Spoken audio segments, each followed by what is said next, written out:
jiran dia dapat, nikmat jiran dia dapat. Jadi kita buat ibadat. Sudah tentu akhlak dia. Kita kat Mekah, hati kita bersih tu kan. Mak bapak kita pada tempat yang sewajarnya. Alihi wasallam. Baik, kita masih lagi dalam perbincangan bab-bab yang menceritakan tentang perhiasan, ya, ataupun yang menjadi pakaian kepada junjungan Muhammad sallallahu alaihi wasallam. Sebelum ini kita telah pun membaca bab yang menceritakan tentang cara baginda Rasulullah bersikat rambut, macam mana fashion rambutnya Nabi, macam mana Nabi sikat rambut, adakah sikat ke belakang atau sikat ke tepi, minyak rambut yang Nabi pakai, maka ini semua bahagian daripada perhiasan.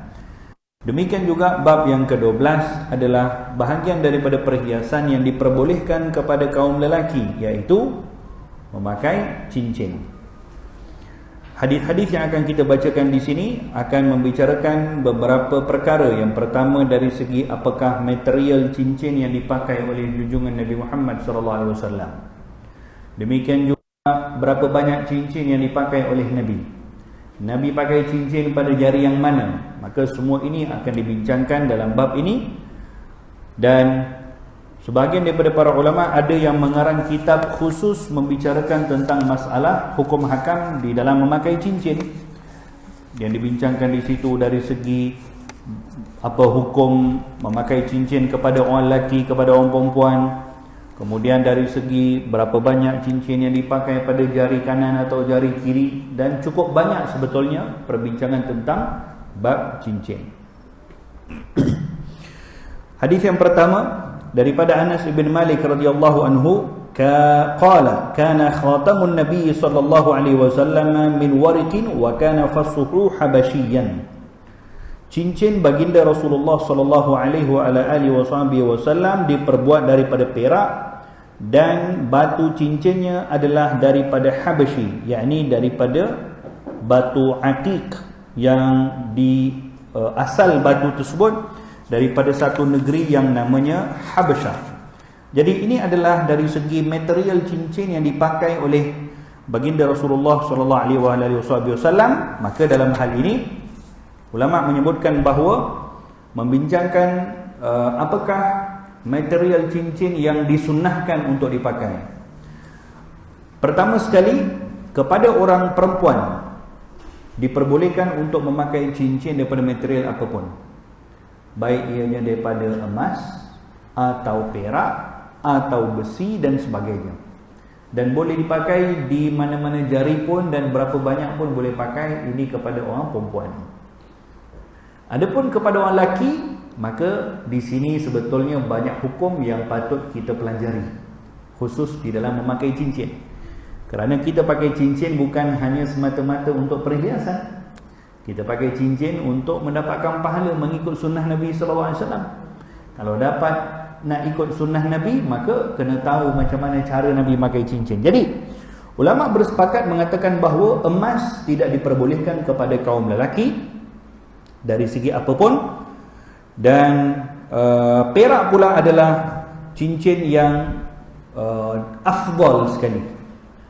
Material daripada perak adalah material yang paling afdal untuk dipakai kepada orang lelaki, kerana ini adalah material cincin yang dipakai oleh baginda Rasulullah sallallahu alaihi wasallam.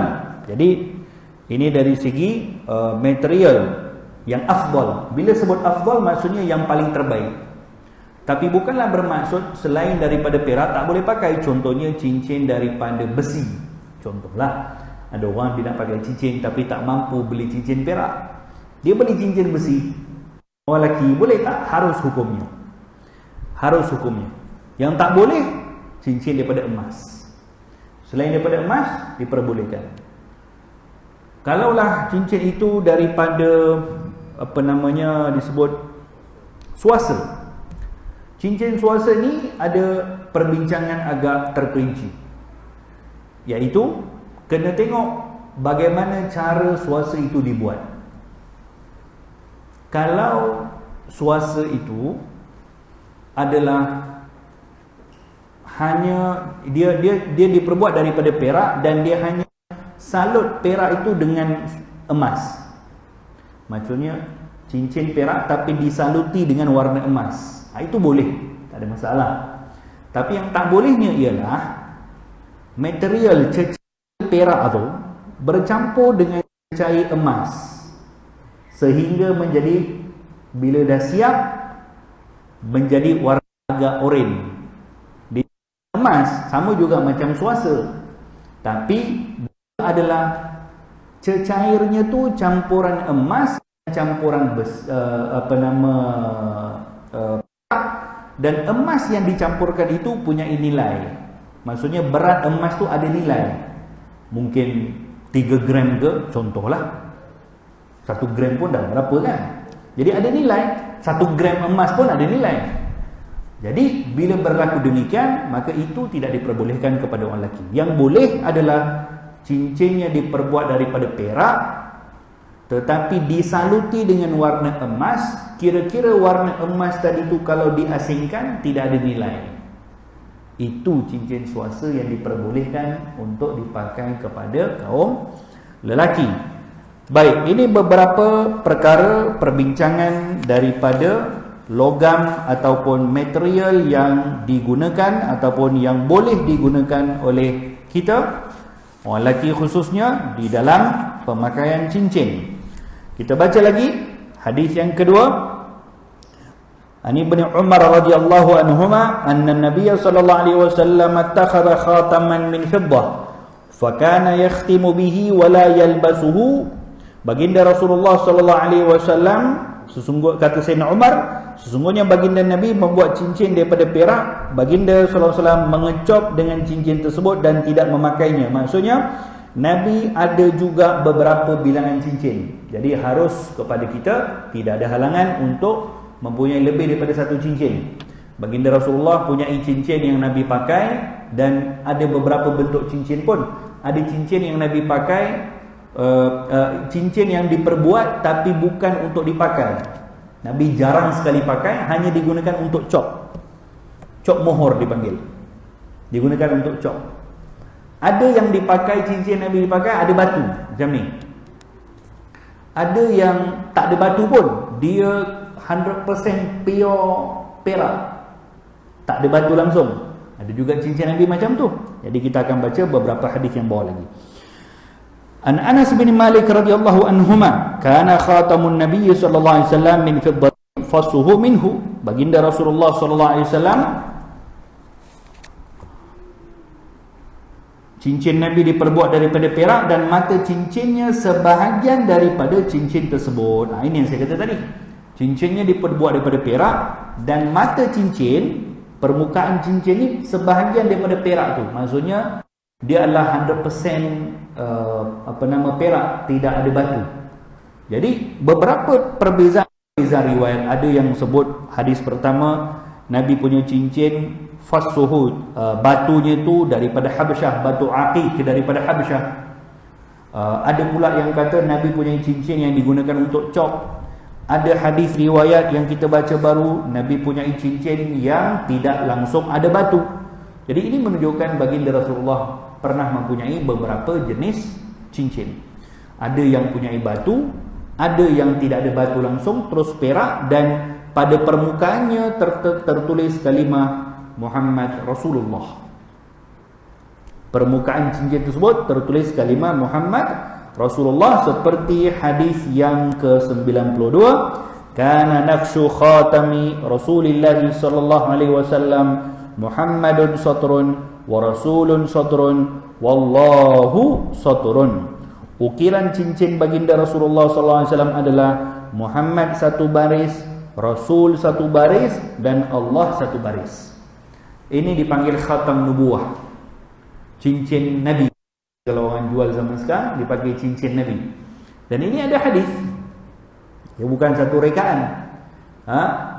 Ini ada dalam hadis bahawa baginda Rasulullah pernah punyai cincin yang mana mata cincinnya tu sebahagian daripada material cincin, maksudnya daripada perak, dan tertulis di situ perkataan Muhammad Rasul Allah. Tapi yang tertulis Muhammad tu di bawah. Muhammad tu di bawah. Lepas tu Rasul di tengah, Allah di atas. Jadi cara baca cincin tu daripada bawah. Cara bacanya daripada bawah, bukan daripada atas. Kalau kita tengok cincin tu, dia kalau dibaca ikut susunan dia akan jadi lain. Allah, Rasul, Muhammad, salah. Tapi cara baca cincin tu daripada bawah. Kenapa Nabi buat macam tu? Kerana beradab dengan kalimah Allah. Supaya jangan kalimah Allah tu duduk bawah nama Muhammad. Maka Nabi letakkan kalimah Allah di atas, cara baca cincin tu daripada bawah. Muhammad, Rasul, Allah. Ini yang banyak dijual dan banyak orang pakai juga, iaitu dipanggil khatam an-nubuwah, cincin Nabi. Dan memang pun ada, Nabi punya cincin seperti itu. Dan cincin tu pernah diwarisi kepada Sayyidina Abu Bakar, diwarisi kepada Sayyidina Umar, diwarisi kepada Sayyidina Uthman. Dan memang ada larangan yang disebutkan tentang Nabi melarang dalam satu riwayat lain. Nabi melarang kepada sahabat-sahabat untuk memakai cincin seperti itu yang ada tertulis kalimah Muhammad Rasulullah. Itu dilarang di zaman Nabi, kata Imam Suyuti ketika syarahkan hadis ini. Imam Suyuti menyebutkan itu dilarang adalah kerana khawatir ada orang yang salah gunakan cok mohor Nabi. Maka Nabi larang kepada siapa-siapa untuk buat cincin seperti mana cok mohor Nabi. Tetapi sekarang ni tak ada halangan pun. Orang nak buat cok mohor Nabi pun tak ada masalah. Jadi terangkat hukum larangan tadi, harus hukumnya untuk seseorang memakai cincin yang tertulis kalimat Muhammad Rasulullah. Cuma kalau kita memakai cincin yang tertulis Muhammad Rasulullah, maka semestinya kita wajib menjaga adab kepada cincin tersebut. Iaitu apa adabnya? Tak boleh bawa masuk dalam tandas. Kalau makan jangan sampai pakai cincin di tangan kanan. Makan pula nasi lemak royal, sambal penuh, kari penuh, semua dekat cincin. Dah cincin tu tertulis kalimah Allah, Rasul, Muhammad Rasulullah. Lepas tu pula kalau duduk, kadang-kadang korek sana, korek sini, garu sana, garu sini pun dia tak perasan kalau tangan dia ada cincin tertulis kalimah Muhammad Rasulullah. Kadang-kadang bersihkan kaki, bawah tapak kaki dia tak perasan cincin tertulis Muhammad Rasulullah. Kadang-kadang duduk dalam masjid, tapi sambil-sambil urut kaki. Kan? Kita duduk tahiyat contohnya kan. Banyak orang tak perasan. Orang yang pakai cincin tu sebutlah, duduk tahiyat macam duduk dalam keadaan tahiyat. Lepas tu dia sambil pegang-pegang dia punya tapak kaki dia. Apa yang berlaku? Ya, kalimah Allah diletakkan bawah tapak kaki dia. Banyak orang tak perasan. Jadi jangan sampai kita ini hanya mengikut fashion. Banyak orang kadang-kadang ikut fashion. Keluar cincin Muhammad Rasulullah, cincin Nabi, dia pun beli, entah tak tahu nak pakai macam mana, tak tahu letak di mana, tak tahu kenapa ada cincin tersebut, nampak cantik dipakai. Keluar kopiah capal, dia pun beli juga kopiah capal. Tapi ni tak belilah, orang bagi. Keluar kopiah capal dia pun beli. Keluar topi capal dia beli. Biar beli dengan ilmu, beli dengan sebab tahu buat apa nak pakai, apakah dia punya adabnya ketika pakai. Sebagian ulama sebutkan kalau pakai kopiah macam ni, elakkan masuk dalam tandas, kerana menghormati kepada sesuatu yang ada hubung kait dengan Nabi SAW. Apatah lagi kalau cincin tersebut. Maka secara umum adab di dalam memakai cincin, kalau kita nak beristinja, kalau nak berwudu, kalau nak makan, masuk dalam tandas, tanggalkan cincin. Walaupun cincin tu buatlah cincin biasa macam ni, yang bukan tertulis kalimah Muhammad Rasulullah pun, tapi adabnya bila masuk dalam tandas, bila berwudu, bila makan, bila istinja, ditanggalkan cincin ini. Kita makan tangan kanan, tanggalkan, letakkan tangan kiri kejap. Letakkan pada jari yang diperbolehkan pakai cincin lah. Jangan letak jari tengah. Jari tengah tak boleh orang lagi pakai cincin. Tanggalkan cincin kita, letakkan di tangan kiri.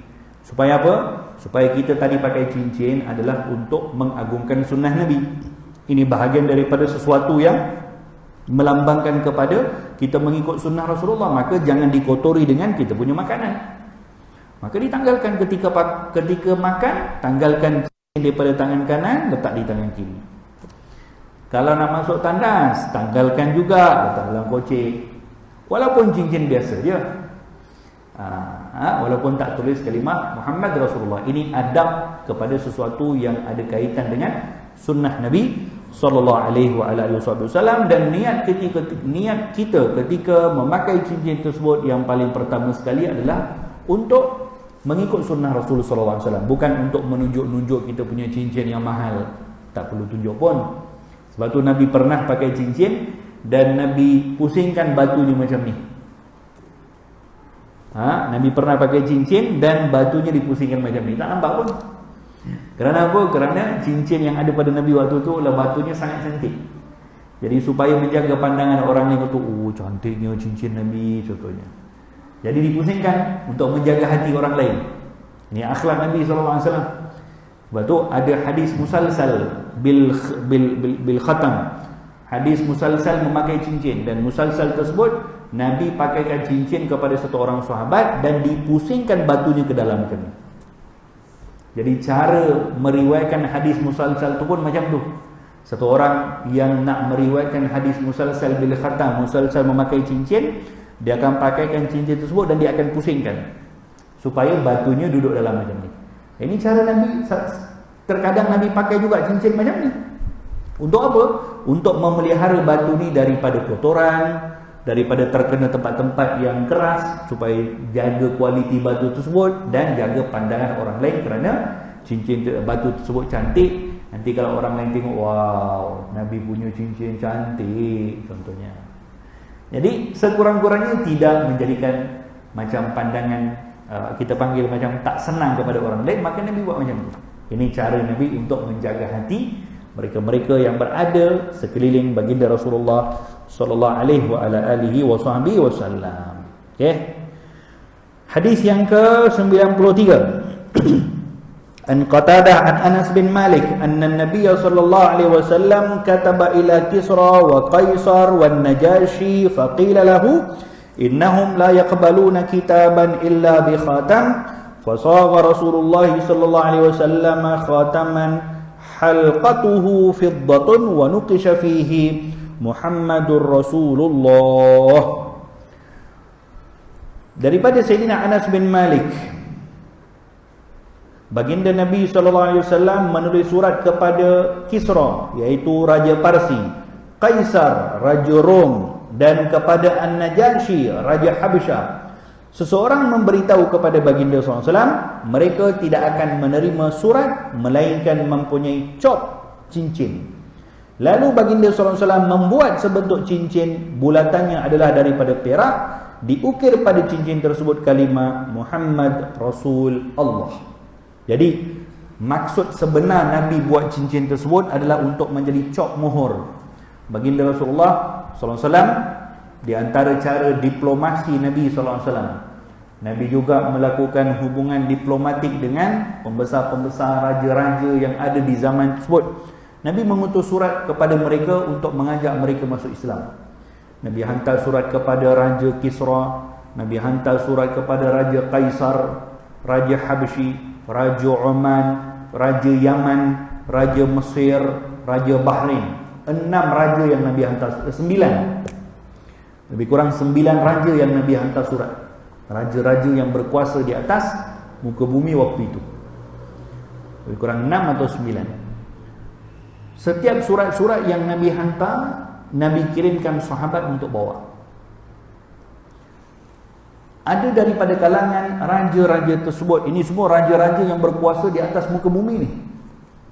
Tapi bahagian daripada cara Nabi sampaikan dakwah, kerana ini tanggungjawabnya Rasulullah. Allah Ta'ala sudah amanahkan Nabi untuk sampaikan dakwah ke seluruh muka bumi. Maka Nabi utus surat kepada mereka. Tulis surat tersebut daripada Muhammad Rasulullah. Maka ajak mereka tinggalkan agama berhala, ajak mereka untuk menyembah Tuhan yang Maha Esa dan sebagainya. Maka reaksi raja-raja ini ketika menerima suratnya Rasulullah SAW berbeza-beza. Ada raja yang menerima kedatangan sahabat yang bawa surat tadi. Mereka menerima kedatangan sahabat tadi yang bawa surat. Kemudian mereka mereka muliakan sahabat tadi. Kemudian mereka terima surat tadi dan baca, dan ada yang peluk Islam pun. Ada daripada kalangan raja tersebut yang peluk Islam. Ada juga sebaliknya, yang terima surat daripada Nabi lalu mereka koyak-koyakkan. Surat Nabi itu dikoyakkan. Sahabat Nabi yang bawa surat itu dihina. Iaitu seperti siapa? Raja Kisra, Raja Kaisar, Raja Rom. Kaisar ketika terima surat Nabi dikoyak-koyakkan. Sahabat yang bawa surat itu dimaki hamun. Itu Raja Kaisar, Raja Rom. Berbeza dengan Raja Kisra, Raja Parsi. Waktu itu Raja Parsi dia terima surat Nabi SAW. Berbeza dengan Raja Habsyah, tapi Raja Parsi walaupun terima surat Nabi, terbalik. Yang koyak-koyakkan adalah Raja Kisra. Raja Kisra, Raja Rom. Silap. Raja Kisra, Raja Parsi. Dia yang koyak-koyakkan surat Nabi. Adapun Kaisar, Raja Rom, terima surat Nabi SAW. Maka sahabat Nabi yang balik bagi tahu kepada Nabi, ya Rasulullah, ini Kisra Raja Parsi koyak-koyakkan surat kamu. Maka Nabi sebutkan apa? Mudah-mudahan Allah Ta'ala koyak-koyakkan kerajaannya. Jadi sebab tu Raja Kisra, Raja Parsi ini yang pertama sekali jatuh. Raja yang berkuasa atas muka bumi yang pertama kali jatuh adalah Raja Kisra, Raja Parsi, dan hilang terus daripada muka bumi ini dia punya kekuasaan. Pemerintahan Raja Parsi, dia punya kegemilangan dia hilang terus lepas dia dilenyapkan, dikalahkan oleh kaum muslimin. Berbeza dengan Raja Rom. Raja Rom waktu itu menerima surat Nabi SAW, walaupun dia tak masuk Islam, tapi dia muliakan sahabatnya Nabi SAW. Dan Nabi sebutkan kepada sahabat Nabi yang pergi jumpa dengan Raja Rom, bagi tahu kepada Nabi kalau Raja Rom tadi terima surat Nabi, maka Nabi kata mudah-mudahan Allah Ta'ala pelihara dia. Oleh sebab itu, walaupun Rom dikalahkan oleh umat Islam, tetapi saki baki daripada pemerintahan kerajaan Rom masih kekal. Walaupun dikalahkan oleh umat Islam, yang kalahnya itu di negeri Rom. Tapi pemerintahan Raja Kaisar, Raja Rom, dia punya keturunan-keturunan dia masih lagi memerintah lepas tu, yang tak ada kerajaannya, tapi berubah menjadi kerajaan lain, iaitu kerajaan Kristian, Byzantine, apa semua tu, itu semua keturunan daripada kerajaan Rom lah. Sebagai ulama sebutkan, dia punya keturunan dia tu sampailah kepada zaman kerajaan British. Kaitan dia punya susur galur dia sampai kepada kerajaan British. Kerajaan Kristian zaman Salahuddin Al-Ayyubi kan berlaku perang salib apa semua, Byzantine semua tu kan kerajaan Kristian. Jadi nak kata di sini mereka punya anak-anak keturunan mereka masih lagi dipelihara oleh Allah Ta'ala. Kerana apa? Kerana Raja Rom dulu pernah beradab dengan surat yang diutuskan oleh baginda Rasulullah sallallahu alaihi wasallam. Tetapi Raja Parsi tidak beradab, maka terus dilenyapkan keturunan dia daripada atas muka bumi ini, kerana tidak beradab dengan surat yang dibawa oleh sahabat Nabi sallallahu alaihi wasallam. Ada raja yang terus masuk Islam, seperti Raja An-Najasyi, masuk Islam dia. Walaupun dia tak beriman, walaupun dia tidak pernah berjumpa dengan Nabi, dia masuk Islam. Setelah masuk Islam, dia pun bertukar hadiah dengan Nabi, dia kirimkan hadiah untuk Rasulullah, Nabi pun membalas hadiahnya dan sebagainya. Jadi di sini nak bagi tahu bahawa baginda Rasulullah SAW juga meraihkan keperluan semasa itu di dalam dakwah untuk mengutus surat kepada raja-raja dan pembesar-pembesar yang ada berkuasa di atas muka bumi. Maka Nabi raihkan, kan tadi kita baca dalam hadis tadi bahawa seseorang memberitahu kepada Nabi. Yang maksudnya ini bukan wahyu. Tindakan Nabi mengutus surat bukan wahyu. Bukan sesuatu idea yang asal datang daripada Nabi, tidak. Tapi satu orang bagi tahu kepada Nabi, pembesar-pembesar ni kalau di atas surat dia mesti kena ada cop. Maka Nabi buat cop tadi tu dengan nasihat daripada seorang sahabat Nabi. Maksudnya Nabi meraihkan keperluan semasa. Waktu itu kalau nak berdakwah kepada pembesar-pembesar adalah dengan mengutus surat, bukan dengan menghantar pendakwah. Apa? Bukan dengan menghantar sahabat untuk pergi jumpa Raja Parsi, Raja Rom, bagi tahu kamu kena peluk agama Islam. Tidak. Tapi hantar surat. Kerana dalam surat ini dia punya psikologi satu orang ketika membaca isi kandungan surat berbeza dengan kalau dia duduk depan-depan. Betul? Kita kalau tulis di WhatsApp lebih banyak boleh berterus terang daripada bercakap depan-depan. Kalau tulis lebih banyak boleh terus terang. Sebab tu ada sebagian orang kata nikmatnya siapa yang pernah ada pengalaman bercinta dengan kirim surat. Ini orang zaman sekarang mungkin dah tak ada dah. Sebab dia ada feeling dia yang tersendiri. Allahuakbar. Ya kot saya. Ya, kalau tulis WhatsApp macam tu apa semua dia orang panggil macam tak ada juhud lah, tak ada kesungguhan. Tapi kalau nak tulis surat kan ambil masa tulis, nak tulis cantik-cantik lagi, nak kena tulis warna putih, warna merah, warna hitam apa semua. Mungkin di situlah diletakkan dia punya kesungguhan. Jadi demikian, maksudnya nak bagi tahu berdakwah dengan menulis surat adalah bahagian daripada perkara yang dilakukan oleh Nabi. Dan zaman kita sekarang kita boleh contoh kata tersebut. Dakwah ni bukan sentiasa kena menyampaikan. Ada orang dakwahnya dengan menyampaikan. Tak semua orang boleh bagi ceramah. Tak semua orang pandai bercakap depan orang. Tak semua orang boleh bercakap dan cakapnya itu didengari pula oleh orang. Kadang-kadang orang pun boring. Kadang-kadang orang pun tak faham apa dia cakap. Maka dakwah ni luas dia punya medan. Ada orang berdakwah dengan kitabah, dengan tulisan. Ada orang dakwah dengan Allahumma salli Muhammad dengan tulis buku. Ada orang dakwah dengan tulis di Facebook. Ada orang dakwah dengan voice. Ada orang dakwah dengan video. Ada orang dakwah dengan keluar ke jalan Allah Ta'ala. Ada orang berdakwah dengan teguran-teguran yang tertentu. Ada orang dakwah dengan sebarkan risalah, foto state itu, foto bagi dekat orang. Macam-macam cara wasilah dakwah, mengikut kapasiti setiap daripada orang yang merasakan itu adalah perkara yang baik. Baik.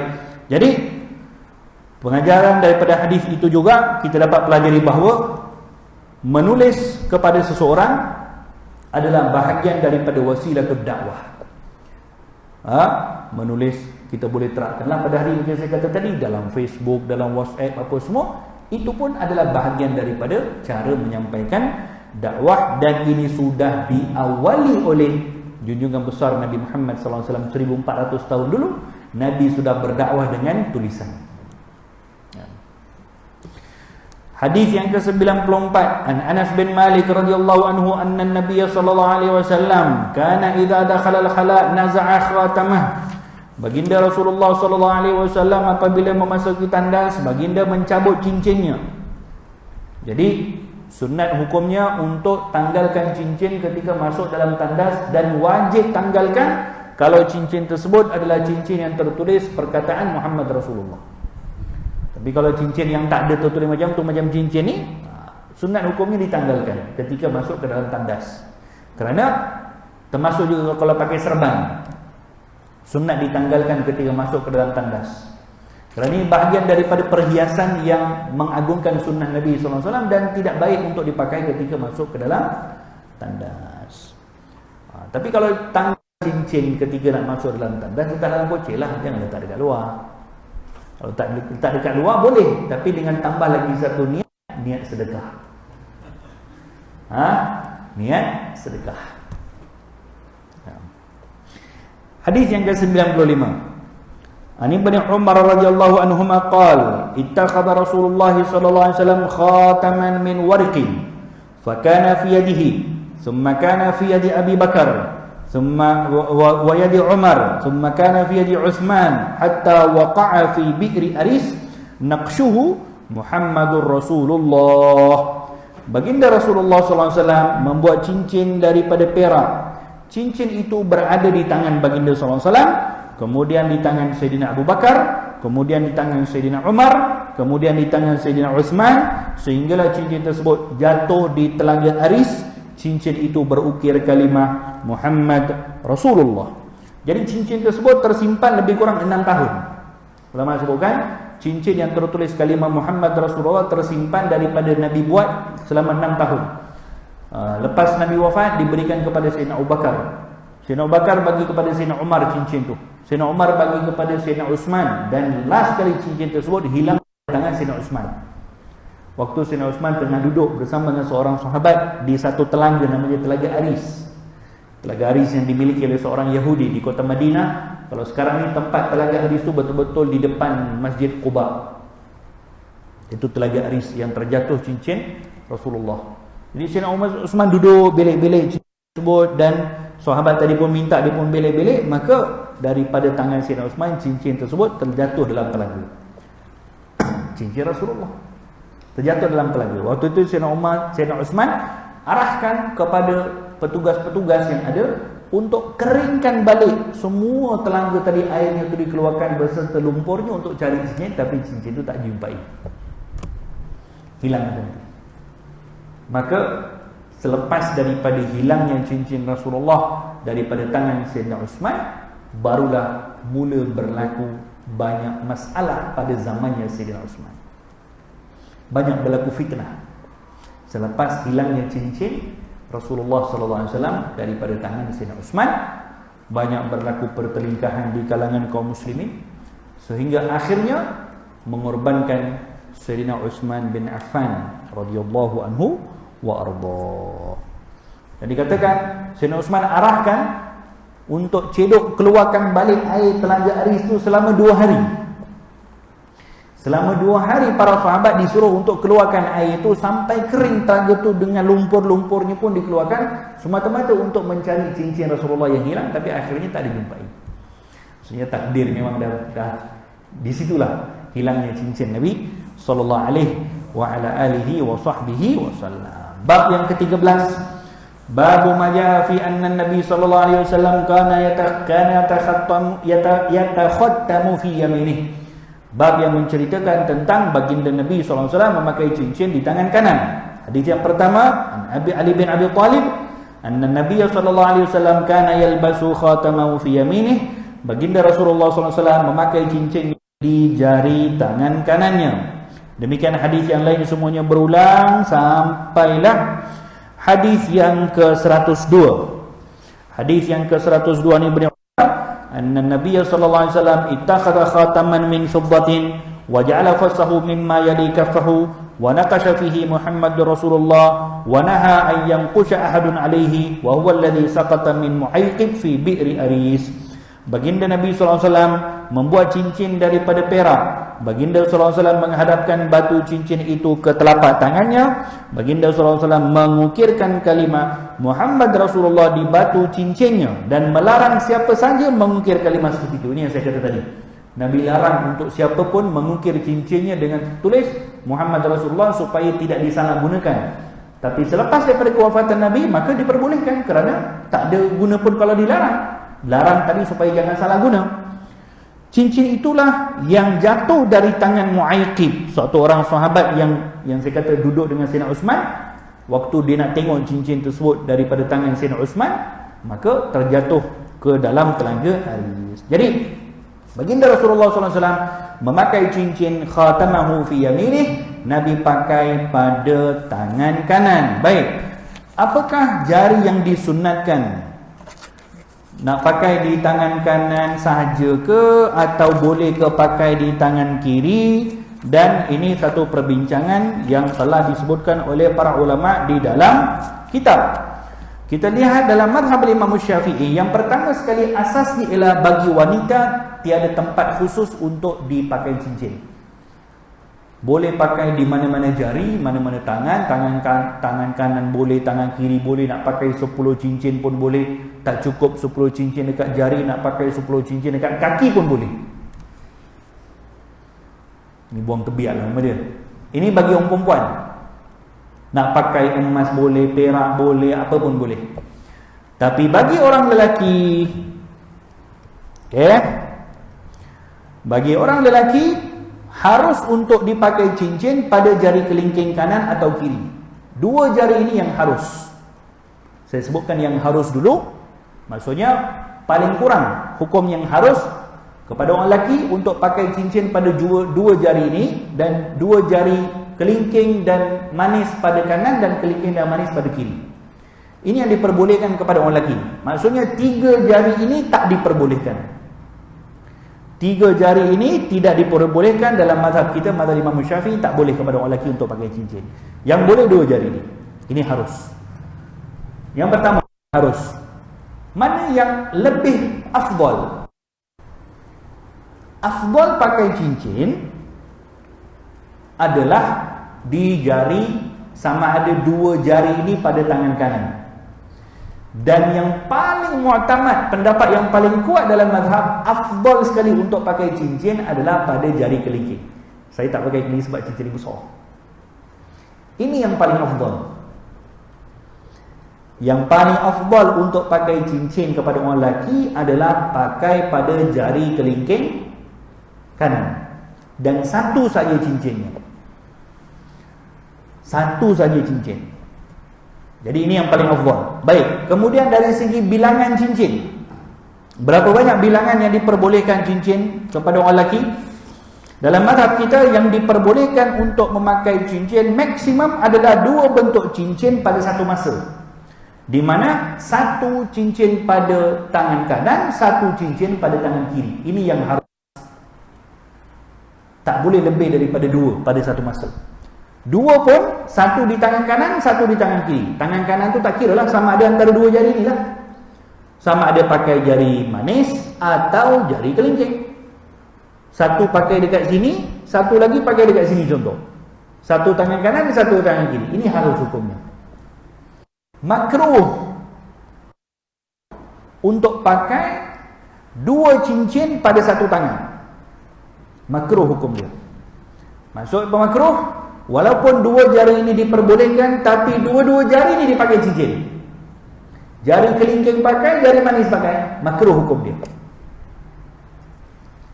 Dan yang ni of course ni tak boleh, ni haram lah pakai. Ini jelas lah. Jadi perbincangan kita sekarang berkitar pada 2 jari ini. Jadi ada hukum yang makruh, ada yang harus, ada yang afdal.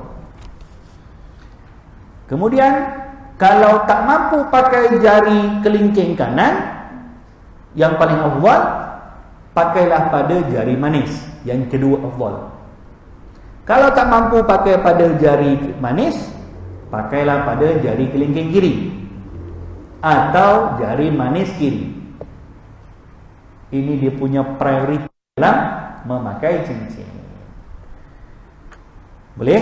Jelas?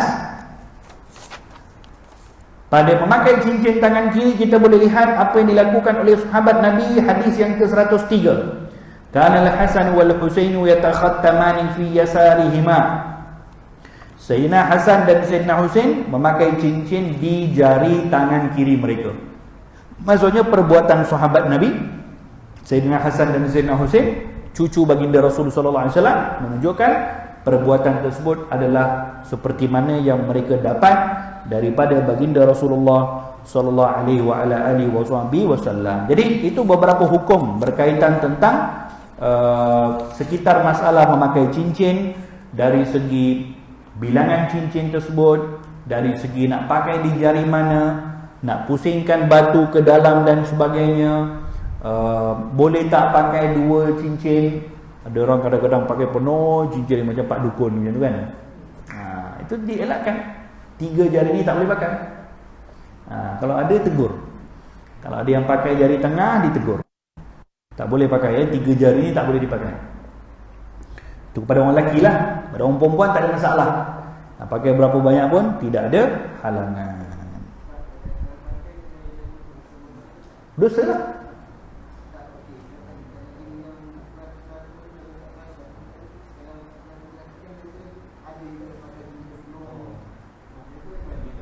Pelakon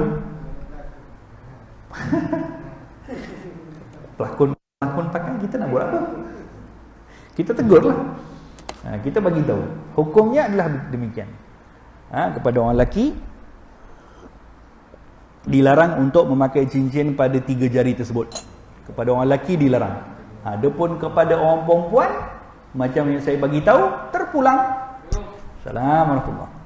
Kepada orang perempuan terpulang. Nak pakai 1 cincin boleh, 10 cincin boleh, 40 cincin pun boleh, tak ada masalah. Kepada orang lelaki yang kita nak buat apa nama Allahumma salli Muhammad, dia punya pertimbangan di sini ya. Jadi ini beberapa hal sekitar masalah memakai cincin. Sebab kita dalam memakai cincin, kita bukan setakat nak berhias, tidak. Bukan perhiasan menjadi satu keutamaan kita di dalam memakai cincin. Tapi yang jadi keutamaan kepada kita di dalam memakai cincin, ittiba' sunnatun Nabi, mengikut sunnah Nabi SAW. Jadi itu dalam hal memakai cincin. Dah isyak ke? Ada soalan ni? Ya? Cincin The Bilal buat. Itulah. Cincin khatam nubuwah. Cincin banyak orang yang buat cincin yang tertulis Muhammad Rasulullah, tapi alangkah baiknya kalau buat dan diberitahu. Cincin ini adalah sekian-sekian, adab memakai cincin ini sekian-sekian, sebab cincin tertulis kalimah Muhammad Rasulullah. Barakallahu fikum. Kita berjumpa lagi insya-Allah pada pertemuan akan datang. Hadzabillahi taufik. Allahumma inna na'udzubika min ilmin la yanfa' wa na'udzubika min qalbin la yakhsha wa na'udzubika min du'ain la yustajab wa na'udzubika min 'amalin la yuqbal bi rahmatika ya arhamar rahimin. Rabbana atina fid dunya hasanah wa fil akhirati hasanatan wa qina adzaban nar. Wa sallallahu ta'ala wa sallam ala khairi halqi sayyidina Muhammadin wa ala alihi wa sahbihi wasallam. Walhamdulillahi rabbil alamin.